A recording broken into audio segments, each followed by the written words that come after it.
નમસ્કાર દર્શક મિત્રો, હું Vinod Jadav Gujarat this week news ચેનલમાં આપનું હાર્દિક સ્વાગત છે। આજના મુખ્ય સમાચાર: ભરૂચ લોકસભા બેઠક ઉપર ઇન્ડિયા ગઠબંધનના ઉમેદવાર તરીકે ચૈતર વસાવાની નિમણૂક કરવામાં આવી। કहीं ખુશી કहीं ગમ, ફૈજલ પટેલે આખરે દિલ્હીના દરવાજા ખખડાવવા પડશે એવું લોકચર્ચા ચાલી રહી। લોકસભાની ચૂંટણીઓ પહેલા જ ભરૂચ લોકસભા બેઠક પર રાજકીય માહોલ ચરસીમાં પહોંચ્યો છે। ખાસ કરી આમ આદમી પાર્ટી અને કોંગ્રેસના ગઠબંધનની બાબત ચર્ચાનું કેન્દ્ર બની હતી, જે બાદ ગુજરાતમાં કોંગ્રેસ 24 સીટ અને આપ 2 સીટ ઉપર ચૂંટણી લડશે તેવી બાબત સૂત્રો થકી વહેતી થઈ હતી। સૂત્રો દ્વારા વહેતી થયેલી વાતને લઈ કોંગ્રેસનું રાજકારણ ગરમાયું હતું, જ્યાં સ્વ અહેમદ પટેલના પુત્રી મુમતાઝ પટેલ, પુત્ર ફૈઝલ પટેલ સહિતના કોંગ્રેસના નેતાઓ ગઠબંધન થકી ભરૂચની બેઠક કોંગ્રેસના ફાળે આવે તેવી માંગ કરી હતી અને નહીં આવે તો આપનો પ્રચાર નહીં કરીએ તેવી ચીમકીઓ હાઈકમાન્ડ સમક્ષ ઉચ્ચારી હતી। પરંતુ આ બધા વચ્ચે આજે સત્તાવાર રીતે દિલ્હી ખાતે આમ આદમી પાર્ટીએ અને કોંગ્રેસના નેતાઓએ સંયુક્ત પ્રેસ કોન્ફરન્સ યોજી મામલે જાહેરાત કરી હતી, જેમાં ગુજરાતની 24 બેઠકો પર કોંગ્રેસ અને 2 બેઠક ભરૂચ અને ભાવનગરમાં ઇન્ડિયા ગઠબંધન થકી આપના ઉમેદવાર ચૂંટણી લડશે તેવી જાહેરાત કરવામાં આવી હતી। ભરૂચ લોકસભામાં બેઠકો પર ઇન્ડિયા ગઠબંધન થકી ચૈતર વસાવાનું નામ થકી જઈ જતા તેઓને સમર્થકો અને સ્નેહીજનો તેઓને શુભકામનાઓનો દોર શરૂ કર્યો હતો। તો બીજી તરફ કોંગ્રેસ ખેમામાં આ જાહેરાત બાદ કहीं ખુશી કहीं ગમ જેવી સ્થિતિનું સર્જન થયું હોવાનું કહેવાયું છે। ત્યારે હવે જોવું રહ્યું કે જિલ્લા કોંગ્રેસ તેઓના ઇન્ડિયાના ગઠબંધનના ઉમેદવારને સ્વીકારે છે કે પછી અન્ય જ કોઈ દાવપેચ અપનાવે છે। જો કે ફૈસલ નિર્ણય મામલે દિલ્હી ખાતે હાઈકમાન્ડને રજૂઆત કરવા જશે તેમ તેઓએ એક પત્રકાર પરિષદમાં જણાવ્યું હતું।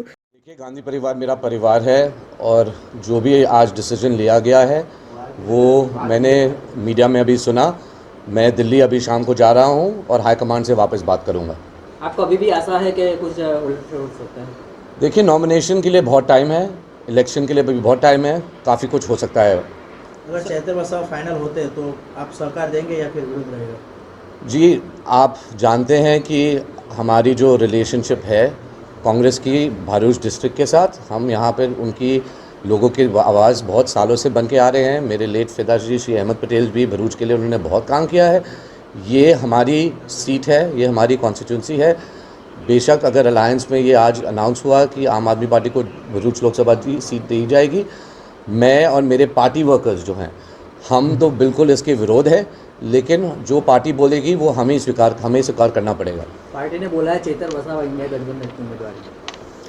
मैं अभी दिल्ली जा रहा हूँ, मैं हाईकमांड से बात करने वाला हूँ, उसके बाद मैं और बोलूँगा। चैतर वसावा कल का ट्वीट है कि मैंने राहुल गांधी को वादा किया है और अभी भी वादा दिया है, मैं ज़रूर जीत के आऊँगा अगर कांग्रेस यहाँ से लड़े। चैतर वसावा का अभी स्टेटमेंट आया है कि मुमताज़ जी और फैज़ल भाई और भरूच की जो कांग्रेस पार्टी हम मिलकर ये इलेक्शन लड़ने वाले हैं, तो उसके बारे में क्या कहना चाहते हैं? जी, चेतर भाई जो बोलना चाहते हैं उनको बोलने दीजिए। ये अलायंस जो है, जो हुई है गठबंधन, ये डेमोक्रेसी के लिए ज़रूरी है, तो हम मिल के लड़ेंगे, लेकिन अभी बात ख़त्म नहीं हुई है, अभी किस्सा जारी है। बात अगर बनती नहीं है तो चैतर वसावा को सपोर्ट मिलेगा? मैं जो करूँगा, जो मेरे पार्टी वर्कर्स और मैं जो डिसाइड करेंगे, मैं वही करूँगा जो वो कहेंगे मुझे। अगर गठबंधन होता है तो कांग्रेस को कितना नुकसान हो सकता है भरूच पर से? कांग्रेस तो जड़ है भरूच डिस्ट्रिक्ट में, उसको ज़्यादा नुकसान नहीं होगा। मैं अभी ऑर्गेनाइजेशन में जब से मैं मैदान में आया हूँ, मुझे ऑर्गेनाइजेशन स्ट्रॉन्ग बनाना है और मैं लोगों की आवाज़ बना हुआ हूँ पहले से और बनते रहूँगा। मुमताज़ जी, और आपका स्टैंड क्या रहेगा? मेरा स्टैंड है कि मैं और मेरे पार्टी वर्कर्स जो चाहेंगे मैं वही करने जाऊँगा आगे। आप चैतर वसावा के साथ हो या उनके खिलाफ? मेरे पार्टी वर्कर्स जो कहेंगे मैं वही करूँगा। वैसे भाई चैतर भाई ने ऐसा भी कहा है कि ये जो बैठक है हम जीत के स्वर्गीय अहमद पटेल को श्रद्धांजलि देंगे। मैं उनका स्टेटमेंट वेलकम करता हूँ। आज रोज इंडिया गठबंधन में जे कांग्रेस और आम आदमी पार्टी गुजरात में गठबंधन थयुं छे, एमां भरूच सीट परथी मारा नामनी जाहेरात थई छे ने अमे वधावी लईए छीए।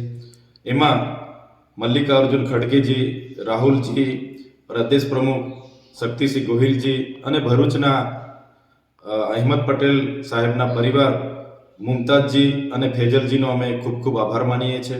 સાથે સાથે એમને વિશ્વાસ આપીએ છીએ કે કોંગ્રેસના તમામ સાથી મિત્રોને અમે સાથે લઈને એમને વિશ્વાસમાં લઈને અમે આગળ વધીશું, સાથે બેસીને રણનીતિ બનાવીશું અને ભરૂચ લોકસભા જીતીને સ્વર્ગીય અહેમદ પટેલજીને અમે શ્રદ્ધાંજલિ આપીશું. આજે અમારે સ્વાભિમાન યાત્રાનો આજે ત્રીજો દિવસ છે, ત્યારે કોંગ્રેસના ભરૂચ જિલ્લાના પ્રમુખ રાજેન્દ્રસિંહ સાથે સાથે એમના તમામ આગેવાનોને આવનાર દિવસોમાં આ યાત્રામાં અમારી સાથે જોડાય, વધારે ને વધારે લોકો સાથે જનસંપર્ક કરીએ એ માટે પણ આમંત્રણ આપું છું અને એમને પણ વિશ્વાસ આપું છું કે આ લોકસભાની ચૂંટણી લોકતંત્ર બચાવવા માટે, લોકહિત માટે આપણે બધા સાથે રહીને એક તાકાતથી જો રણનીતિ બનાવીને આગળ વધીશું તો ચોક્કસ ભરૂચ લોકસભા આપણે જીતીને આપણા ઇન્ડિયા એલાયન્સના ગઠબંધનને આપી શકીશું.